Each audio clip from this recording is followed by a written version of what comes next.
Podcasting has been around for nearly 20 years, but it's really entered the mainstream during the last 5.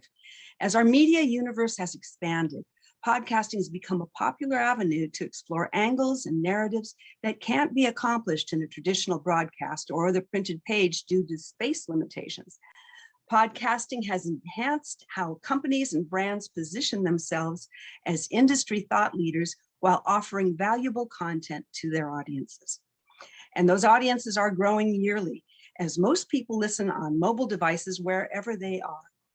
During this San Diego Press Club Masterclass, we are honored to welcome our guests, Kinsee Morlan and Dr. Nathian Shae Rodriguez, for an in-depth discussion about podcasting.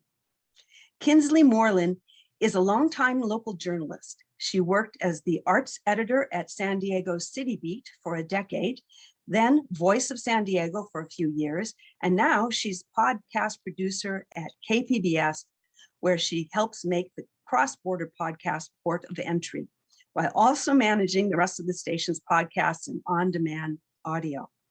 Dr. Nathian Shae Rodriguez, pronouns he, him, el, is a public speaker, podcast host, and an associate professor of digital media in the School of Journalism and Media Studies at San Diego State University. He, him, el specializes in critical cultural and digital media studies, critical communication pedagogy, and pop culture pedagogy. His research focuses on minority representation in media, specifically LGBTQ and Latinx portrayals, intersectional identity negotiation, as well as pop culture, identity, radio broadcasting, and issues of masculinity masking. Dr. Rodriguez has 10 years of professional and radio experience in on-air talent, sales, promotions, and social media marketing, and is the host of the Sin Vergüenza podcast. And now, here's Dr. Rodriguez and Kinsee Morlan. Thank you so much, Elaine, for that great introduction. And we get tonight to talk about one of my favorite things ever, which is podcasting. And I could just go on and on and on. And we have a really great person here with us who has remarkable expertise in the podcasting field, as you just heard. And I just want to jump right into it. Kinsee, let's start with the basics. What is a podcast? What makes a good podcast? And what's important for this audience in particular to understand about the state of podcasting right now?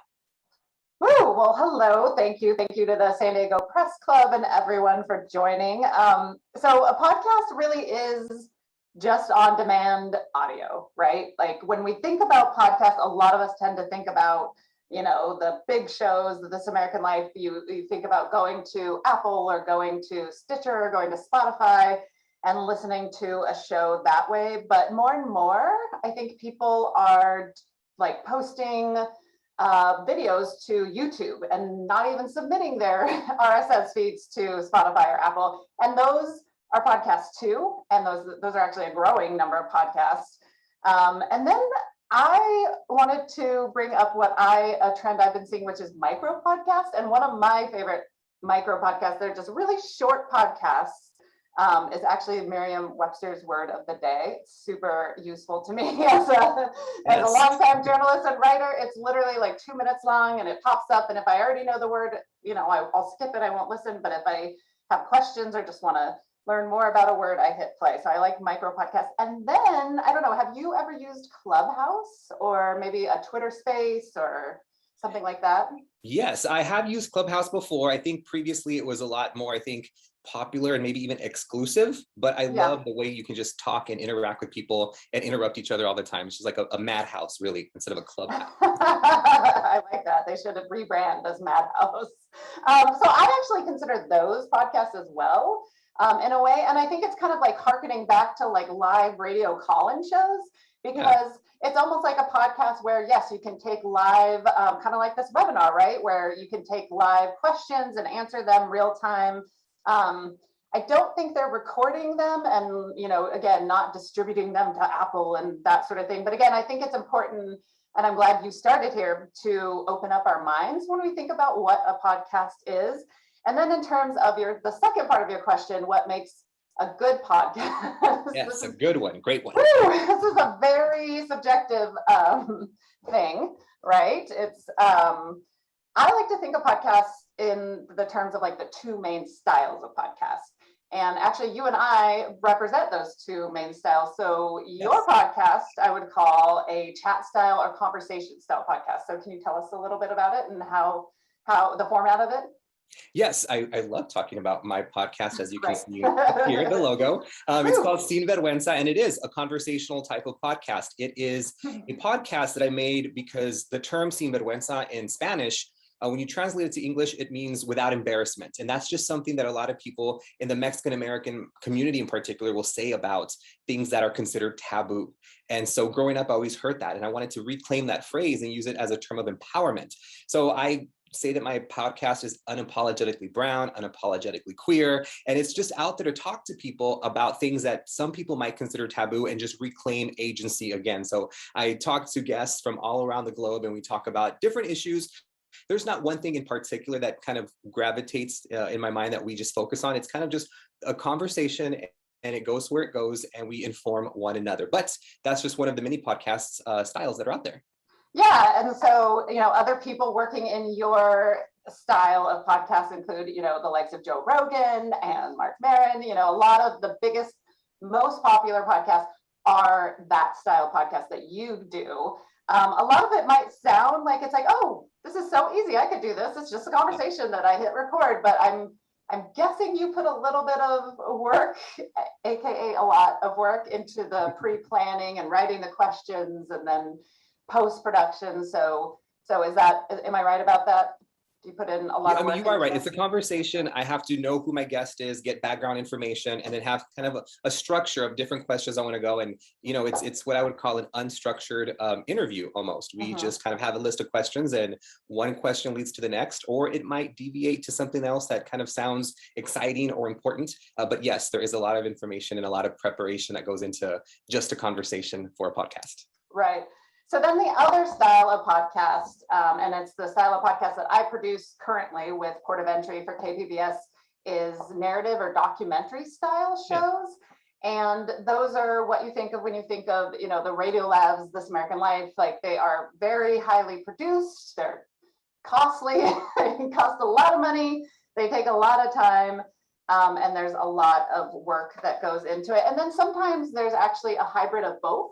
And one, I think it was the most popular podcast in 2020, maybe even in 2021 as well, but The Daily from the New York Times. Yes. That is what I call a hybrid because yes, it's a conversation, but it is so, like, if you listen to the credits, you'll hear all the producers, and that's because they produce it in a narrative style. And we'll get into that later. But I just wanted to mention those two types because, there are good conversation style podcasts, great conversation style podcasts, and there are great documentary style podcasts. But I think what really makes a good show is that you're doing something for your listeners. You're meeting a need for your listeners. So that's what I think. That's the long-winded answer of what makes a great podcast. Yes. Well, thank you. That's a lot of context there. And I think a lot of people sometimes can feel overwhelmed. Maybe a lot of our audience right now is thinking about starting a podcast, or maybe they've already started a podcast, but they want to grow their audience maybe a bit. Mm-hmm. So the next question for you is, what can you tell our audience about starting a podcast, growing the audience? What do you say to people like our audience when they say they want to start or grow their podcast? Yeah, so this comes up a lot, and when people find out what I do for a living, and a lot of times just at parties or out in the community, they'll take my card and be like, "Oh my God, I have this idea for a podcast. Let me tell you about it." And what's often missing from those conversations is actually where I like to start when I think about podcasts, and that is with the audience. So my first question to everyone who says, "Hey, should I start a podcast?" is, who is the podcast for? And what need are you fulfilling? So I think I'm super lucky. I was part of a podcast incubator program in Boston for a year. It actually was cut short by the pandemic, like so much of our lives, right? But every other month I would fly to the podcast garage in Boston. And I was not prepared for what they taught me, but what they taught me was this audience or user-centric approach to creating really anything, but applying, and it's called design thinking. And so there's probably people out there who have had the Kool-Aid when it comes to design thinking. It's a popular mode, especially for, you know, product designers or UX people, software people, is that you always want to be thinking about, okay, who is this thing that I'm making for? So I wanted to do just a quick, I'm going to take all of the stuff that I learned from PRX, and PRX is Public Radio Exchange. They like to think of themselves as NPR's younger, cooler cousin. And so they took us to Boston and they taught us this design thinking approach to creating a podcast. And I'm going to take all of what I learned and do my best. I condensed it into like 5 slides. So I'm just going to quickly share my screen. So bear with me for just a couple seconds. Yes, thank you. While you're sharing, I just want to remind that we are taking questions in the Q&A. So if anybody has questions as we're setting this up, put in the Q&A. We'll answer it here in just a second. But thank you for sharing this with us. You went through all the time and effort, and now we get to get it for a quick amount of time, condensed. How does that look? Does it look good? Yes. Okay, you can see my screen, everything's good. So design thinking, AKA human-centered design, AKA audience first. So I already went into a little bit about what it is and why it is. And this is the process laid out in 1, 2, 3, 4, 5 nice little bubbles. Empathize. So actually listening to you, and can I call you Nate, or do you want me to call you Doctor? You can call me Nate. You can call me whatever you want. Dr. Nate? I mean, for people who earned the title, I feel like we should use it, right? Okay. So empathize. So your audience, you're in the community, you know your community, right? So yes. You understand your audience because you are your audience. Am I right about that? You are absolutely correct. Okay, so often people like me, who are professional journalists, we try to make podcasts or shows or things or even stories like yours, and that's not good because we're not from the community. We don't understand the community. It's not to say that it's not possible for me to make a podcast like yours, but this first step is so important, and that is going to take a ton of time. It's going to be me going out to the community, interviewing people, doing what we call empathy interviews. And that's literally like sitting down and really getting to know them. We're going to define, we're going to ideate, we're going to prototype, we're going to get feedback. I'll get into this a little bit, but this is what people like me historically have done when it comes to podcast creation. The NPRs, the KPBSs, the Spotify's, the Gimlets, all the big podcast producers of the world. We sit in our little offices and we say, hey, I have this great idea for a podcast and it's going to be amazing because I'm amazing and I'm a producer and I know what I'm doing.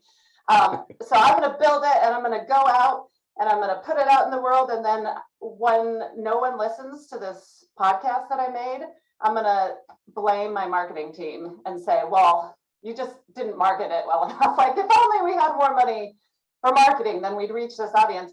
But really the problem is that we didn't understand our audience first. So these are 3 other very important bubbles that I like to tell people about when they tell me they want to start a podcast. Is it viable? Is it feasible? And is it desirable? And I think if you have those 3 things, and if you can, get your star right in the middle of that Venn diagram, then you're good to go. Do you have, so for you, I mean, do you have a budget for your podcast? I have no budget. I just have, and I actually have no time. I just have a lot of determination. I like that. That's what I have. Yes. Well, so, that's minimally viable. You can do it. Like you don't have any money, you don't have any time, but you have the desire. And so is it feasible? Well, it must be because you're doing it, right? So you're out there, you're making it work. Is it desirable? So are people listening to it? So a lot of times we'll have the viability, we'll have the feasibility, but we won't have the desirability, or it'll be some combination of lopsided or both. But basically, in short, when people say, should I start a podcast? And I'm not saying yours is not, you probably do get people listening. Yours is probably desirable because you made a podcast for a specific community. So, yes. So when people ask me, should I make a podcast? I say, yes, you should design a useful and meaningful podcast for a very specific audience. And my favorite easy to remember line from PRX is a podcast for everyone is a podcast for no one. So if you're saying, oh, I'm going to make this podcast and it's going to be like This American Life and it's going to be amazing because I'm a great storyteller, you might be designing a meaningful podcast, but if you're not designing it for an actual person in the real world, then it's probably not going to have that desirability bubble, right? Yes. So empathy, again, this is the core of design thinking. This is the starting point. So before you even start thinking about your idea, or maybe you have an idea, I always think it's good to just go back and say, okay, you know what, I'm just going to talk to people who listen to podcasts and figure out like what they're listening to, why they listen to what they listen to, what they're missing, what they get out of it, like how listening to you get really therapist-y in these interviews. Yes. You say, so why do you listen to podcasts? Like, and how does that make you feel? And even you can ask more useful questions like what time of day do you listen and how long do you like your podcast? You know, you can get actual data that can be useful in terms of like deciding episode length, deciding cadence, deciding those sort of things. But more importantly, I think you just need to understand like what those podcasts are doing for those people. So NPR just a couple of years ago launched a life kit series, which is like news you can use, right? It's like how, like today, one of their episodes was how to make friends in your 30s. And it like, I mean, and it literally goes through. It's like, here's your guide to making friends in your 30s, and here's what you should do, and here's your point. They have this whole format that's like, it's quick, it's easy, it's news you can use. So people, you know, I would guess that listeners of that show would tell me like, it really does help me in my life to become a better person and to lead a happier, more meaningful life. So that podcast really understood that there was this audience of people who are out there looking for help in all these various aspects of life, in money, parenting, friendship, like all these categories that they have multiple feeds that you can subscribe to. So they empathize, you know, they were like trying to literally solve problems for their listeners. So I really like that idea. Yeah, it sounds great. And, you know, I love that it's the word empathy, because as you mentioned earlier, you know, when you're outside of that community, or maybe you're not familiar with that audience that you're trying to reach, a lot of times it can sound like sympathy. And it's kind of a sad story, or you're imposing a perspective. So empathy, I think, is really great to reflect on, and opens up a lot more possibilities. So I think that's such a great word. Yeah, and my hope for journalism and podcasters as a whole is to move away from sympathy and move toward empathy, and actually to be more careful about, you know, I mean, maybe I as a person should not be hosting you know, a queer podcast for, you know, queer brown people. Like, that's not, why would I be doing that? But if I did, like if I for some reason had to, then my job would be go out and interview and talk to and get to know like hundreds and hundreds of people before I even started scripting or pretending I could write a story about it. Like, it's such an important part of journalism and storytelling that for too long we skipped this, and that's how we got to where we are today. So again, the goal of empathy is to understand your users' lives, behaviors, beliefs, so that you can design something that will fill a need and fit into their lives. So again, that's a mix of like, how are you making them feel? What is your podcast doing for them? Like, you're building a community with your podcast. You're making people feel connected. You're making them feel heard. You're making them get over this fear of feeling embarrassed, and you're helping people to talk about things that maybe don't get talked about but should be. You're fulfilling a need. And then something that will fit into their lives. That's the more data-centric stuff of like, what time do you want your podcast in your feed? How often do you want your podcast in your feed? So designing something that will fit into their lives. Like if you're going to produce a 2-hour podcast, like, I'm sorry, I'm out, because I've got two kids, I've got a dog and a cat and a husband and a job and sports and all this. Like, that's just not going to fit into my life. So you have to fulfill a need and fit their lives. And what I also like about this, and this will make more sense later, but after you do your empathy interviews and you go and you decide who your audience, who your podcast is for, and you go out and you get to know people from that community, we do, you can do these empathy interviews and really explore who they are and get to know them, build rapport. And then this same strategy is actually the same sort of, you want to do empathetic interviews in your podcast as well. Yes. So essentially, when you're out there getting to know your audience, you're also practicing for how you're going to interview people when you're behind a mic and they're behind a mic. You want to evoke stories, you want to explore emotions, you want to question inconsistencies. You have to build rapport, right? Like you can't, how awkward would that be to listen to a podcast with just two people who clearly did not like each other? That would not be a fun listen. So these are some questions that you can ask during your empathy interviews, but again, ask these during your actual podcast interviews too. What did you feel then? Why did you feel that way? What do you wish you felt? Can you back up and walk me through how the situation began? These are questions that I use every single day when we're doing interviews because they elicit answers that listeners can connect with on a deeper level. So. Yes, and I love that you have the let's practice, because even as journalists, right, we still need practice in order to get this thing right. And the podcast format is so much longer than kind of a quick sort of, news broadcast or a news segment or even a written segment in a newspaper. So, building that rapport takes time, but then also eliciting those emotions, conveying that emotion to the audience. So I think, on top of, maybe some people feeling, how do I start with a podcast? Also, that first episode is not going to be as great as, the fourth or the 13th or the third season. So practice. Thank you for that.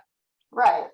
So your POV is your point of view. And through this PRX workshop, we literally did have to go into our community. And again, I work for Port of Entry. I used to live in Tijuana. I used to live a cross-border life. And so I have contacts in the transborder community, but my transborder lens is very different than our host transborder lens. He was born in Mexico City, raised in San Diego, and now he is literally a vagabond who I never know where he's going to be at any given time.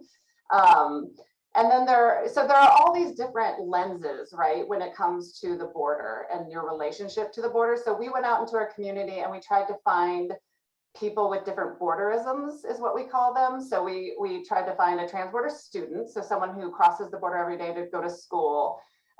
We tried to find someone who crosses the border just for fun, right? So they go to Baja, they go to Bahia for fun, they go to explore, they go to eat the amazing food, all of that stuff. And then we found an academic at SDSU who has studied, the big issues when it comes to the border. So we went out into our community and we found these people, we put them on our podcast advisory board and we check in with them. And I actually have it on my calendar to once a month reach out to our POVs, our point of views, and say, hey, how are we doing? How was this episode? What do you think? Feedback is a gift. I think that's what they really drummed into our heads during this whole process, was that the whole time you're designing the podcast for these actual real people. Again, don't just say, okay, well, my audience is women who are 30 and live in San Diego. No, go find a woman who is 30 something who lives in San Diego and get to know her and check in with her and maybe buy her coffee, but also just make sure that what you set out to do is actually doing the thing that you want to do for your listener. So yeah, let's see, I think that is it. There's a lot more to design thinking, and I highly, highly suggest just Googling it and introducing yourself to, let me just stop this. There, are we back? You're back. Yes. I mean, that's a lot right there. And that's a lot of the process too. So thank you for that. And, before I get to my next question, I just want to remind everybody, we're still taking questions. If you have one, please put it in the Q&A function, not in the chat, please. We have a couple of questions coming in and we're going to answer them and ask them, and then you're going to answer them here in a second. But while people are gathering their thoughts and putting their questions in there, I have another question for you, Kinsee. You gave us a really great rundown on the process. And this is more of a technical question. and this is for you specifically. Can you tell us about your personal process when it comes to making a podcast episode, starting from what you call the ideation all the way to the ending, and of course, making sure that people listen to it? Woo! Strap on your seatbelts, because this is going to be a little bit of, it is a process. It is a process. But in terms of episode ideas, let's start there. Okay. So what makes a good episode? So I think unlimited creativity and unlimited options is a bad thing. And you, Dr. Rodriguez, have parameters. I don't think you're going out and talking to anyone you want to. They have to be in the community, saying something interesting about the community, have a story. So you've got parameters, right? Like you have very specific parameters, and I think that is so good. That is so helpful. For me and the podcast I currently work on, we set those parameters early on. We said, oh, you can only be on the podcast if you fit all of these things, or we're looking for people. I shouldn't say it's like an exclusive thing. Like, we are so happy that people can share stories with us, and we're so honored that they do. But we're always looking for people who the border has played a role in their life, and whether that is a negative thing or a positive thing or a mixture of both, which it often is. The border, because in San Diego, right, like, people can live here and not even know that there's a border. True. There's a lot of non-border people in San Diego. Tijuana is a lot different, because in Tijuana, that line is all up in your face and it's like getting in your way, and it's just the wall is like this psychological reminder of like the US and its policies, and so there's a lot more border people in Tijuana. So often we find that we are talking to people in Tijuana, maybe a lot more than we are in San Diego. But that's just because I heard this stat the other day, was like only 2 in 10 San Diegans have ever crossed the border, which I was like, that's insane. Isn't it? So anyway, so that limits me, right? Those are my parameters. I cannot talk to those 8 people who've never crossed the border, because they would have nothing interesting to say about the border. So I think setting parameters and literally spelling it out for yourself, like, this is what I look for in a guest. And then in terms of like finding those story ideas, like, there's really stupid things that I do that I think all podcast producers do, is like set 1 billion Google alerts. So I have, my Google alerts are like border, transporter, frontera, it's in English and Spanish, so that it's delivering to my inbox, and I'm seeing news real time that has to relate to what I cover. And every now and then some story ideas will come there. I am a Reddit lurker. I don't know if you use I use Reddit. I don't use it well because I'm a journalist, and journalists are bad at Reddit, but Reddit is an online forum where people are anonymous. And what that anonymity does is, and it's also sorted by very specific communities, right? So you could be, so specific, like people in Tijuana who like VW bugs, right? That's not a subreddit that exists, but that's like how granular these communities are. So I often, go into Reddit and just search for those terms, like border, Tijuana, San Diego, Mexico, US. And so I'm looking, and we actually did through one, we were doing a medical tourism series, and I found this incredibly just like vulnerable and sharing and just caring post from an anonymous man about his and his wife's challenge to have a baby, and how they ended up going to Mexico, and how going to Mexico afforded them the ability to go through in vitro IVF therapy, and then had a baby. And so I reached out, and I have been surprised at the number of people. Yes, they're anonymous, but once I reach out and say, hey, I'm a producer for a podcast, here's some samples of our work, would you be interested in talking to me? And I would say like 9 times out of 10 they say yes. So Facebook is also moving this way. Are you part of Facebook groups at all? Are you like? I have so many Facebook groups, and I am not as active as a listener or a lurker, as you said, as you are. But I try to be. Yes, Facebook groups are great.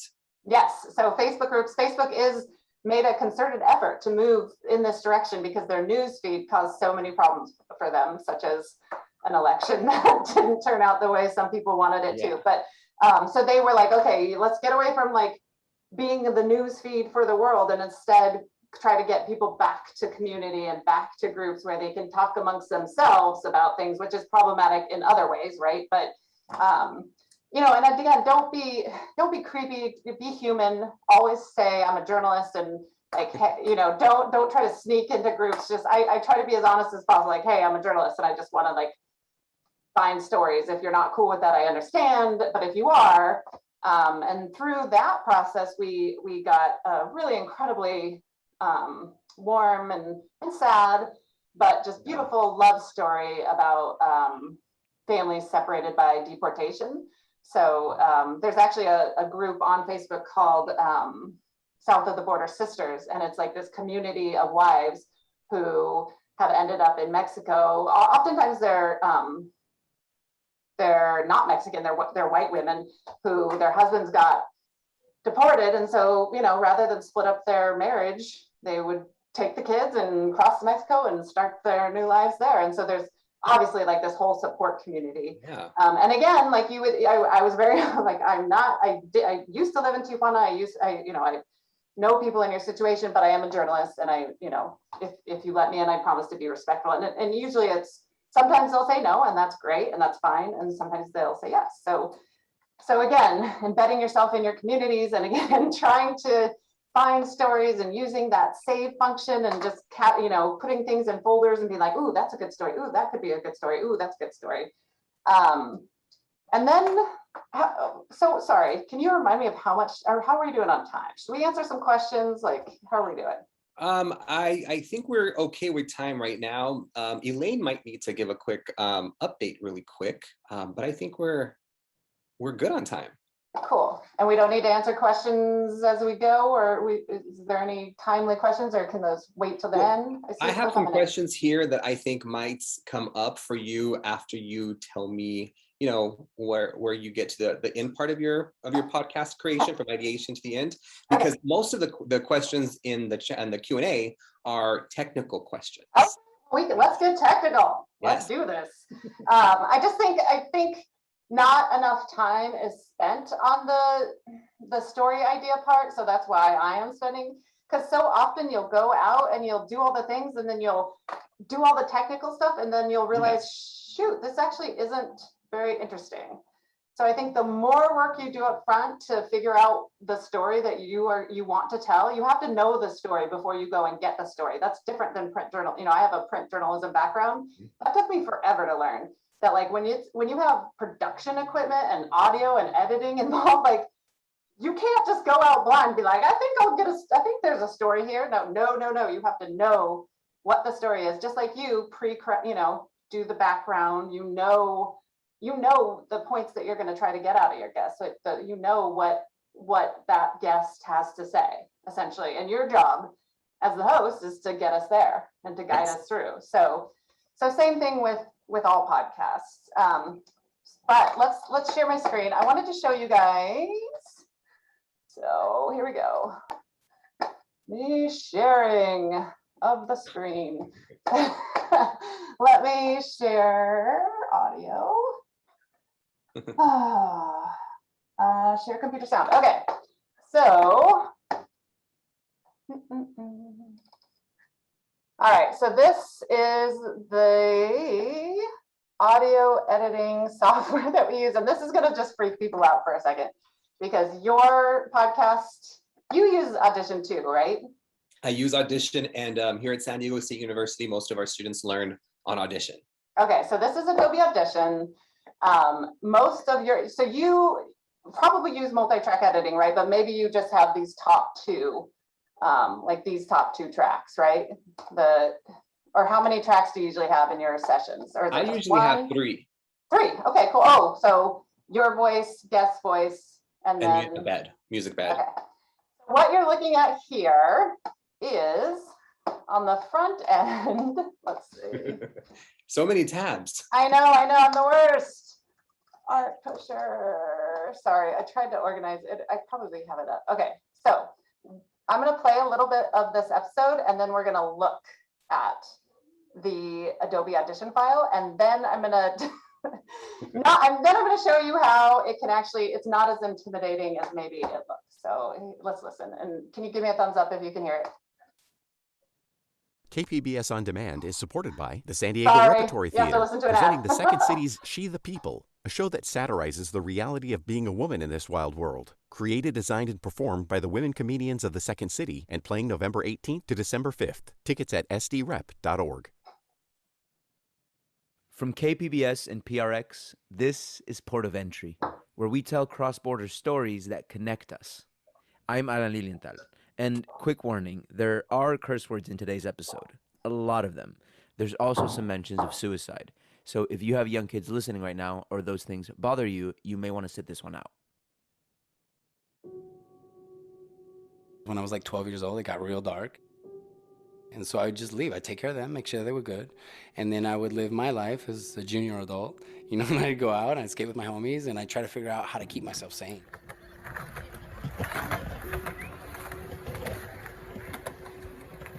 This is Seth Sullivan, and the people Seth's talking about taking care of as a 12-year-old were his parents, who at the time were struggling with intense drug addictions.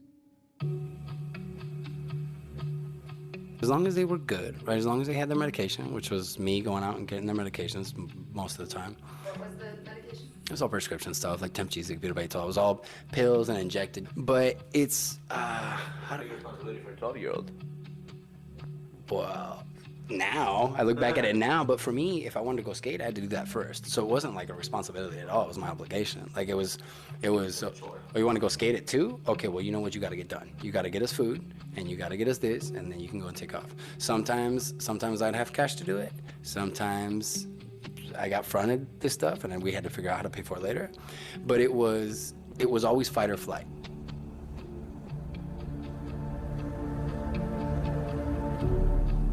Okay, so. I want to hear more. I know.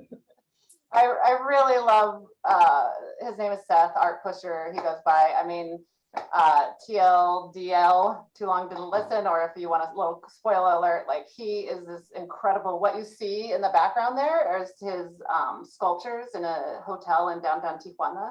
He's an incredible, in high demand interior designer, and now kind of transitioning into becoming a really, he's just a fantastic artist, and I think he's gonna be world famous one day.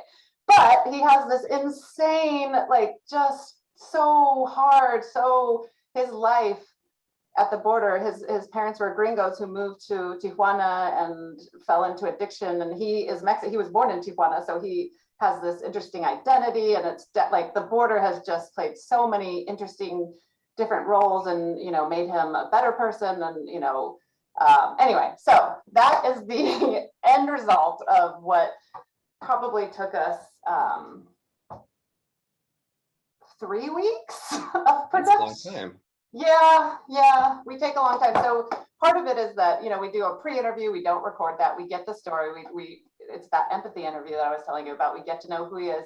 He's not going to share these details with us with just some stranger. Like, you have to take the time to get to know people.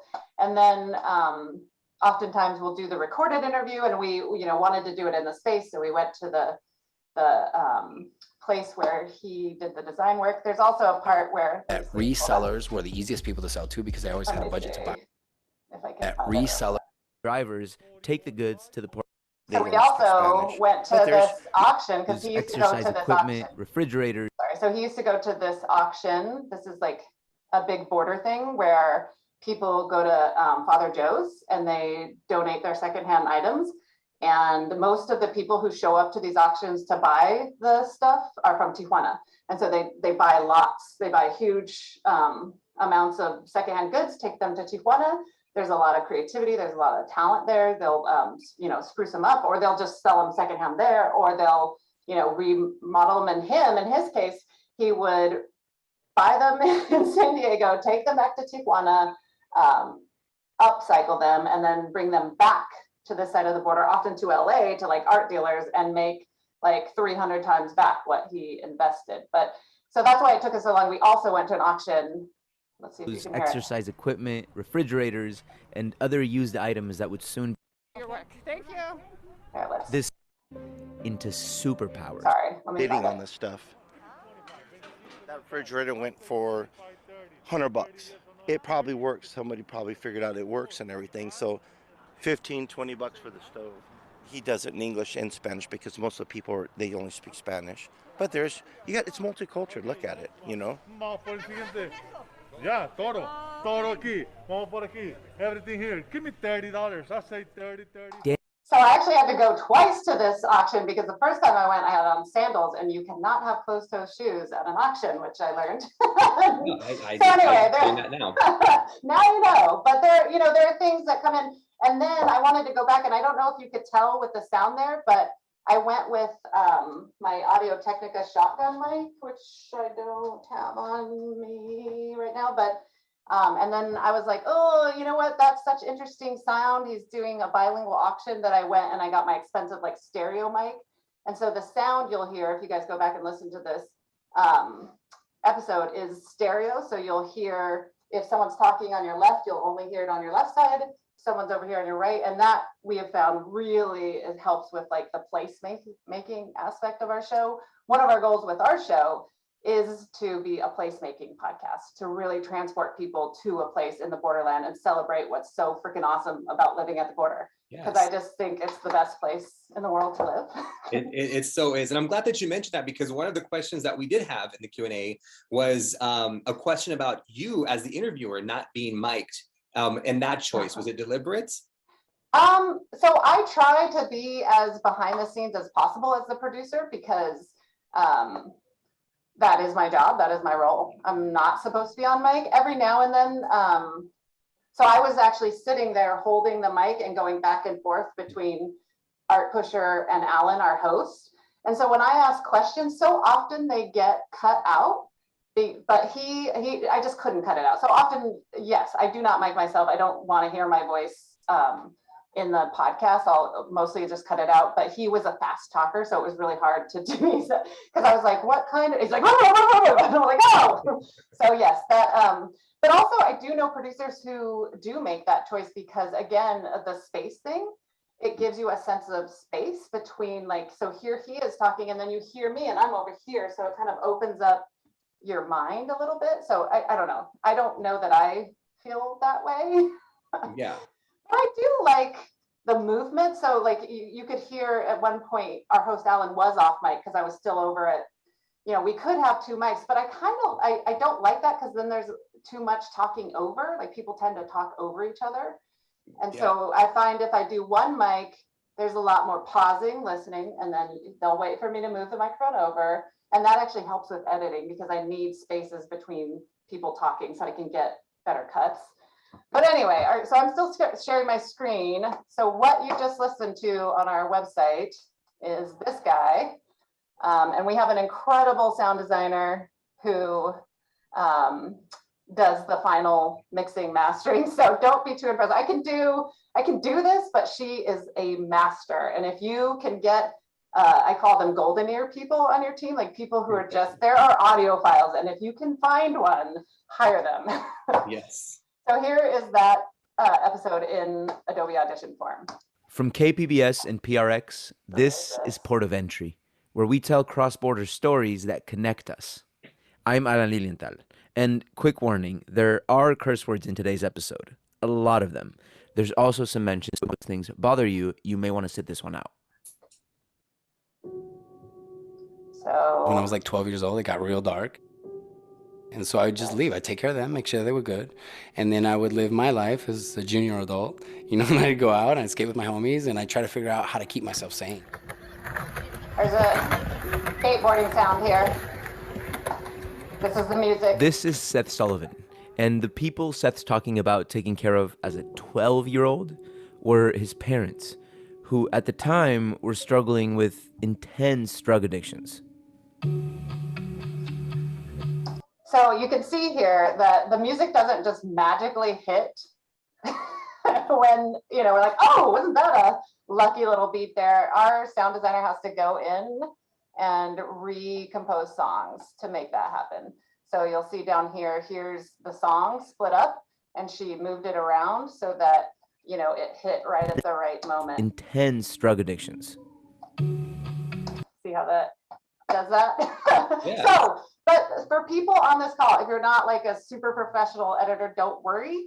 I was a print journalist for most of my life, and like I knew that I wanted to make podcasts, but I had no idea how to. I'd never touched audio editing equipment. I just knew that, like, for me personally, audio stories are far superior to any other form of storytelling. Like, I like audio way better than I like video. I like audio much better than I like print. There's something just super special about audio, and I have lots of theories. We could talk about that later, but all that you need to know is that it's the superior storytelling art form. That's important. But anyway, I use a very print-centric piece of software called DeSCRIPT, and DeSCRIPT is brand new. I was one of its beta testers. I'm super excited that I've watched its evolution from being kind of a crappy little piece of software to something that's really helpful for people who are producing podcasts and also video. So after we go out and we get those interviews with our subjects whom we empathize with and talk to many times and get to know very well, I come and I upload it to DeSCRIPT. Let's see, I want to make sure we're not saying anything too inappropriate here. So this is just Gift. This is another artist that snuck into the top of that tape. So let's go down here. Nope.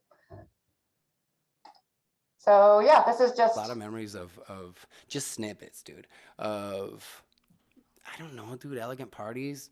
They took me everywhere, which was amazing, dude. Like, I went to everywhere they went, they took me with it. Everywhere I went, I either had somebody to take care of me, whatever, but if he was going. So as you can see, for a print journalist like me, this piece of software was amazing because it makes the waveforms, which used to be just like these, you know, things that I would have to decode in my brain somehow. And it just made it so easy. Like, my sound designer wouldn't, like, if she were editing an episode, she would not use DeSCRIPT. This is totally me and just my brain, but maybe it'll help some of you out there. And the cool thing is that, so what I do is I go through all of the tape again. And I don't know if you're like this too, Nate, but I'm always shocked of how I didn't listen very well at all during the actual interview, because you miss so many things in the first, when you're engaged in the conversation, you're, you know, thinking about what you're going to say, thinking about the itch on your nose, thinking about the booger on the other person's nose. Like, there's a lot going on in a conversation. So I always go back through the whole thing. And I'm a fast reader, so oftentimes I'll just read and I won't listen. But I always slow down when I see see moments that are emotional, storytelling stuff, and then I will highlight it. Here, let me just. So all you do with this software is you highlight it, and it'll select the waveform too, and then you hit clip to composition, and then you have effectively just cut a clip. So there's the clip that I just cut. Very closely. From afar, it just looks like a mirror. And the cool thing is, if you see things like the word or like, oh, I don't want oh yeah in there, you can just highlight it and delete it.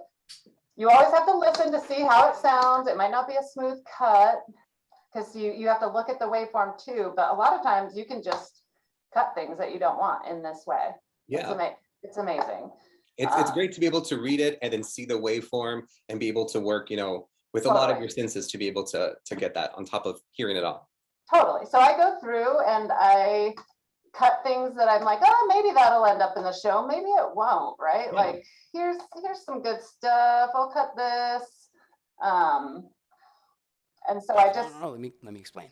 So I explained to him the situation. I explained to him that... Again, this guy's just a natural storyteller. So oftentimes I'm going through tape looking for anecdotes. So looking for people telling stories, because that's what I want. I want stories. And so I go through and I cut, and then that's where the painstaking, this is I still do actual scripting, even though some people I know have figured out how to use DeSCRIPT for scripting as well.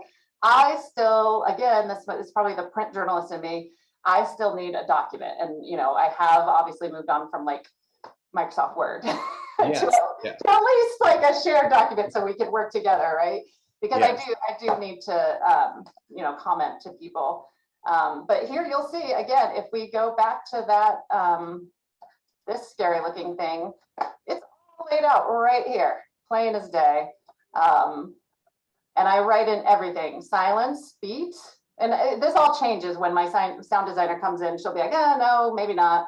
But I script every second, every moment of a podcast, which I don't know, maybe there are people who are less control freaks than I am, but I need to see beat swell. I need to see this all so that I can listen, so I can hear it in my brain. Yeah, so interesting.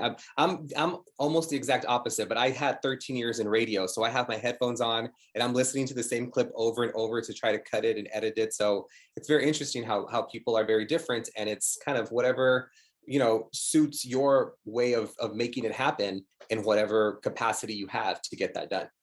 Yeah, for me, I always liken this process to weaving or puzzle piecing together. So what I'm doing is I go through DeSCRIPT and I write an outline after I go through all the tape and I pulled all these. I know now I have a much better idea of what I have.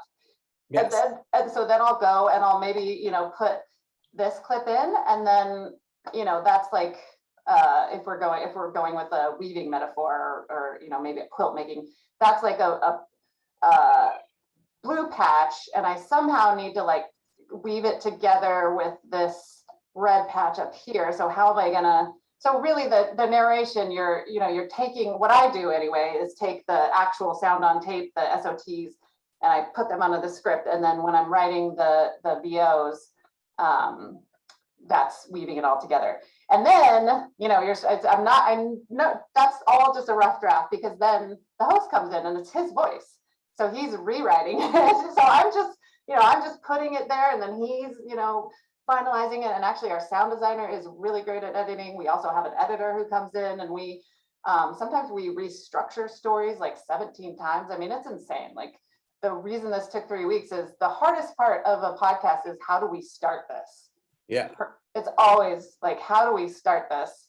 And what I highly recommend is there is a format, there's a formula for that. So everyone here, I'll just put this in the chat. Let me stop sharing my screen real quick. So I'm going to put this in the chat because it's, you can either read it or it's a podcast as well, but the narrative E structure is 100% what I almost always structure our episodes. There's different, you can always, like, the most natural storytelling structure is chronological, right? Where you like, okay, I was born in Colorado and then I moved to San Francisco and then I came to film school in San Diego. Like, I have a story that is chronological and it looks like this, but my most interesting moments of, like, she's 26 and she hates her life and she hates her boyfriend and she's broke and she lives in expensive San Diego and is interviewing an artist in Tijuana, and so decides to move south of the border by herself. That's like, so that might be the middle of that E. Again, if you picture here, I'm gonna go back to sharing. So this middle of the E is me moving to Tijuana, right? It's like maybe the most interesting moment of my life, or it's something that will suck people in. They're like, what the hell? Like, I want to hear more. So that's where you start your podcast episode, is right here. And then when you get to here, you're back to chronological. So for us, everything that happens up at the top is that middle of the E. It's like, oh, he had to take care of his parents. He was 12. He was buying them drugs. Like, what? And then we have a nice format where, because we're a public media station, and I don't know if you have ads in your podcast, but we have the billboard and then we have a break. And that's when a sponsor message comes in. And so if you think about that E, here's that start, the billboard right here in the middle, and then here's our break, and then you start usually chronologically. And then you walk back, and eventually you're going to want to get back to this moment here where you get back to the point where like how Seth ended up in this situation where he's taking care of his parents as a 12-year-old. But then the great part is the end of the scene, which is like takes you past that traumatic moment and shows you how he used those traumas to actually succeed. And like some of the worst things that have happened to him in life have made him one of the best artists I've ever met in my life. And he was able to verbalize that in a really compelling way. So that's the narrative E. And it's just, I don't know. I mean, it sucks because I don't want to be like selling a formula. And I think what's wrong with like Hollywood movies is that they also follow this like you'll start seeing this formula in like television episodes and movies. It's like the most popular structure. But are you watching Dope Sick, by the way? I have not seen Dope Sick yet. Okay, so that would be an example. And the reason I'm using TV is because podcasts to me are way closer sisters to television episodes than we are to like journalism stuff. So podcasts to me are much more about telling storytelling in a compelling, engaging, interesting way. And a lot of times journalists, like if you tell a journalist to like, tell me more about how that person was feeling, they'll be like, what? No, like why? So I have some journalistic bad habits that I actually have to consistently try to shed. I think anytime you find yourself being really explainy in a podcast, like let me tell you how this cross-border secondhand world works. Here's how it works, and you have like these gray pages of just VO or narration. That's where I'm like, oh, bad journalism habits. Cut that out. Like I don't need to woman-splain to you anything. I need to just show you. I need to make you hear it. And then my goal is to paint a picture in your head through sound, through sometimes that awesome stereo sound that I love. But anytime, yeah, so that's important to think about structure and think about the bones of your story. I don't even know where we are. How are we doing? I think, I mean, you brought up TV shows and podcasts, and one thing that they both have in common are breaks. And I think it's time for our break. Really nice segue. This is just great. Thank you. Thank you very much. I hope everyone, you're enjoying tonight's membership masterclass focusing on podcasting. This session is being recorded and available to watch at a later date. So don't worry if you miss anything. And there's so much to catch up with here.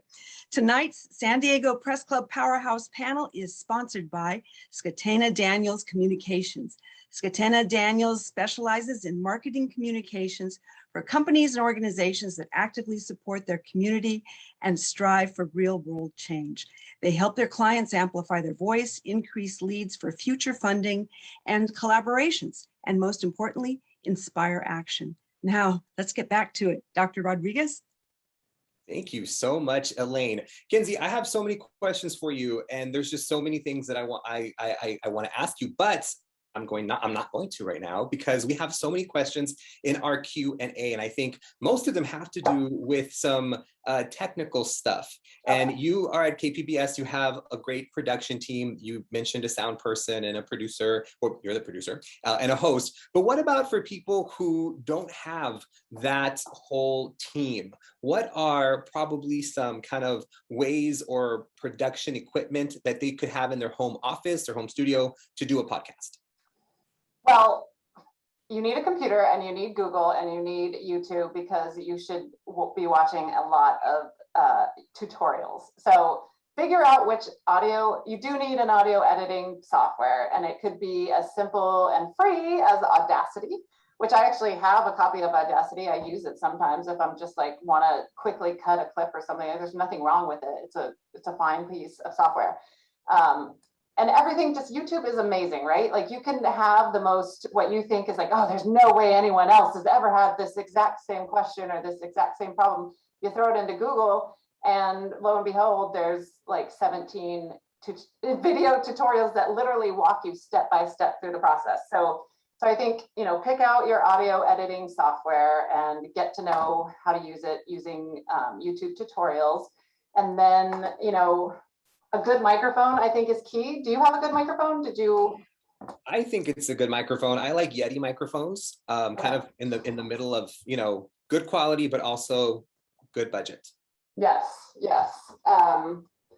So if you're going to invest money in anything, I would say find a microphone, and it could be even just the mic that comes on your Zoom recorder, right? Like maybe you like the sound of that. If your ears like how it sounds, you might want to just check in with your POVs, check in with your, you know, people who you've identified who are going to be your helpers through your podcast project. And again, hopefully they're members of the intended audience of your show. But just make sure, you know, like, hey, what do you think about this sound? Because for me personally, I'm out if the sound quality isn't impeccable. But I might not be your POV. I might, you know, you might not give a shit about what I want because I'm not your intended audience. And maybe your audience is used to watching YouTube vlogs, right? Or like is way more accepting and used to and actually appreciates the casualty of like a, you know, a mic that's not $5,000 or whatever it is. You know, I have a very expensive mic for when I'm doing the tracking stuff that I have to do, but we also have cheap mics too. And sometimes I mean, honestly, through the pandemic, we had people using their iPhones. Voice memo app on your iPhone, just make sure, because we couldn't meet people in person, right? And so we would meet them through Zoom, but I wouldn't use Zoom audio. You can use Zoom audio. That's an easy way to make a podcast. But if you just have them use their voice memo app and hold their phone like this while they're talking to you and record the conversation this way, the audio you get on this phone will be 500 times better than the audio you're going to get from Zoom. So there's like little, I mean, you could definitely make a whole podcast on these microphones are incredible. I'm not a shill for Apple. Maybe Androids are also good. I don't know. I had to pick up my microphones. Yeah.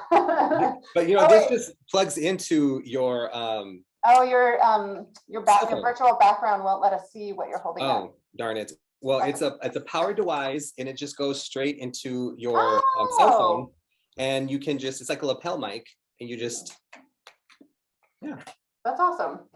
Well, so we're on the subject of budgets. What do you think would be a good budget for somebody who wants to create a podcast but doesn't have a huge, you know, amount of money? What's the necessary elements they should include? Like, should they have a producer, sound engineer? Are they necessary, or kind of start small, build big? I'm so not the right person to ask about that aspect, because I am, again, just in this world of like high value production and all the things. But I say if I got fired from my job tomorrow and I wanted to start my own podcast, what would I pay? What would I invest in? It would be the microphone. It would be getting a good Mac or, you know, laptop computer. And then, I'd probably hire an audio engineer too. And if that audio engineer can also have like kind of editing ears in terms of like cutting stuff down for you, because it's nearly impossible to edit yourself. I've tried. But everyone needs an editor, no matter how long you've been doing the thing. You know, I've been writing and being a journalist for like 16 years. And I 100% need an editor. Like everyone needs an editor. Editors need editors. Everyone needs a second pair. So if you can, I would probably invest in someone who could not only like cut those sessions for me, because that's really time consuming. I can do it, and I'm doing it right now because our sound designer's on vacation. But I'm like, oh my God, I forgot how time consuming this is. It's very time consuming. I do my own editing as well too, but I started off in radio editing and then I went into on air and hosting. So for me, it's kind of one and the same because of my radio background. So for me, I almost don't trust an editor to a point, but that's just me personally. I think all of us have our different skill sets, and we're great at one thing and need help in the other. But that's great. Another question that is in the Q&A, and kind of switching not gears too much, but some people people have podcasts that are completely audio based, and others have the visual aspect towards it. And I know KPBS, you showed a little bit of that earlier. So for individuals who maybe have a podcast that is also on YouTube, do you feel like people are more inclined to listen when it's just audio or when it's a mix of both?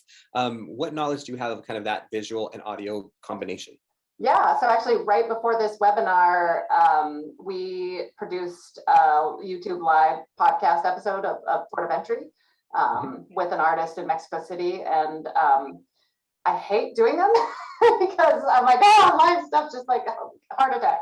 But because we have found, yes, we put our audio only episodes on YouTube and they do not do well.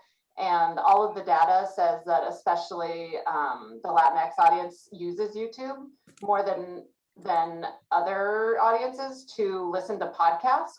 And again, like maybe they call it a podcast, but even the producer doesn't consider it a podcast. They have a different term, but anyway.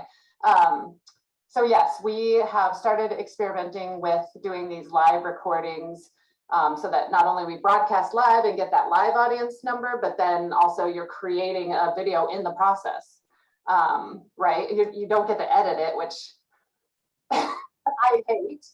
But we did, I think our last one, Maya and the Three, have you guys seen that on Netflix?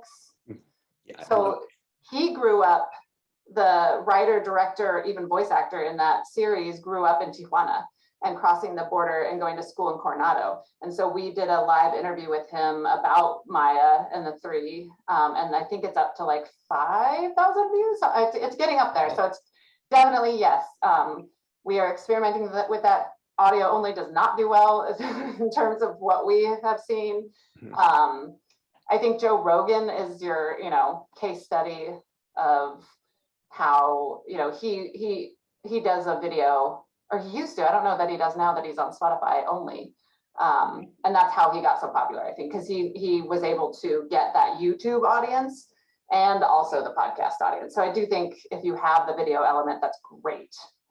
That's amazing. All right, have you experimented with it, or? I don't have the time and capacity at the moment. My podcast, Sin Vergüenza, was like trying to come out for 3 years. And then the pandemic hit and I was teaching, balancing stuff. And it just seemed like one of those things that I use as kind of a way to help also me keep my sanity and do something that I love rather than something I felt I had to do. And so not yet, but maybe in the future.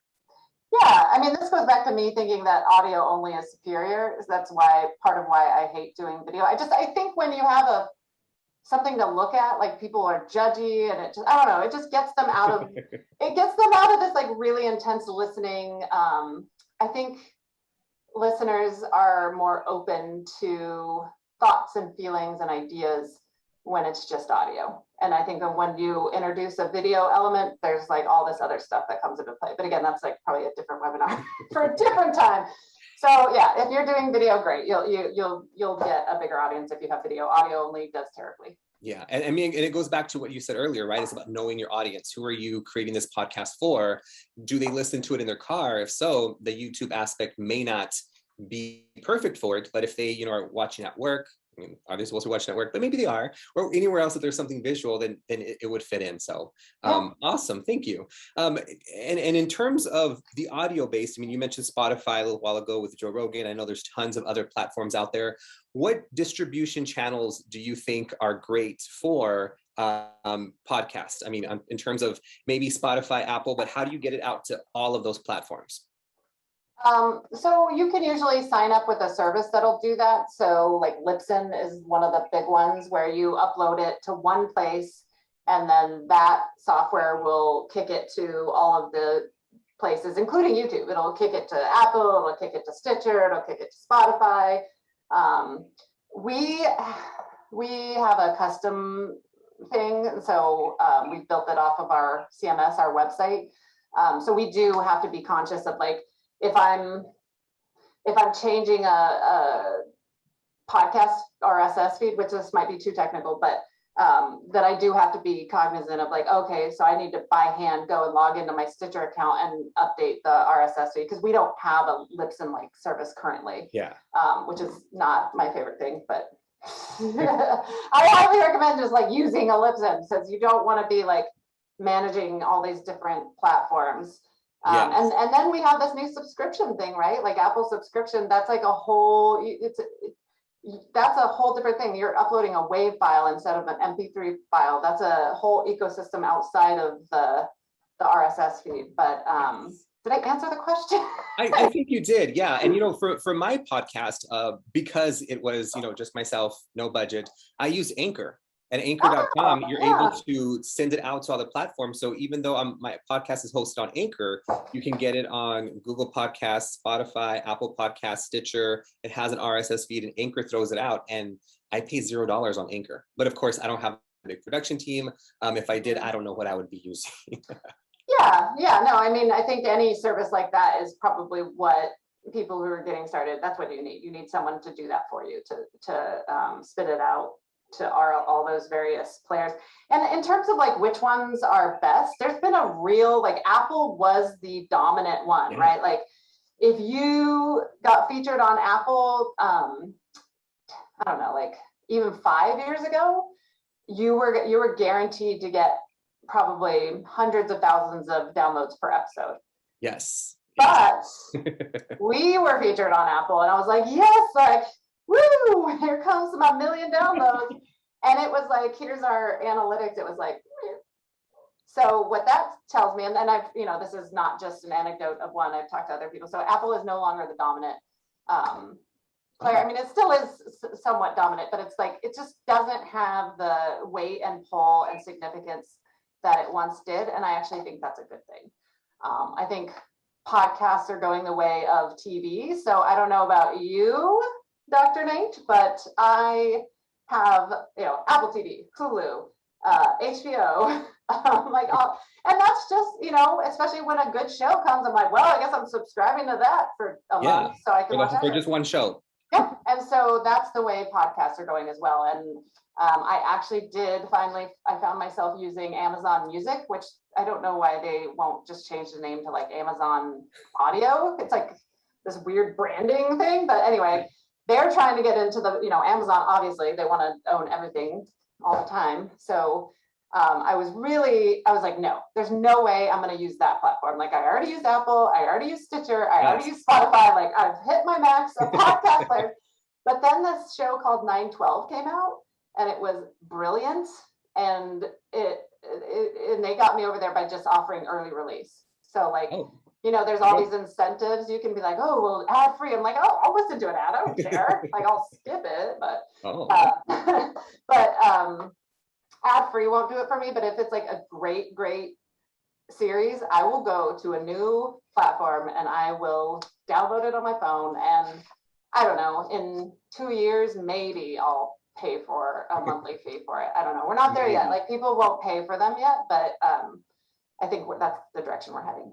Awesome. Well, you kind of answered this last question I have for you, and I'm going to test your journalism skills right here, Kinsee. Can you tell us in 30 seconds where you see? I'm going to just give you 30 seconds. I don't know. It seems like a right amount for like a journalist, right? To tell us what you see coming next or the future for podcasting before we close this out. We're already seeing more diverse voices, and we're seeing, the way journalism should have always been, which is people from the community telling stories about their own communities. I cannot wait to see more and more and more and more of that. And then, I see people eventually being willing to pay for, if not the platform, which then will pay the podcast. Then they will pay for subscriptions to their favorite podcasts. So awesome.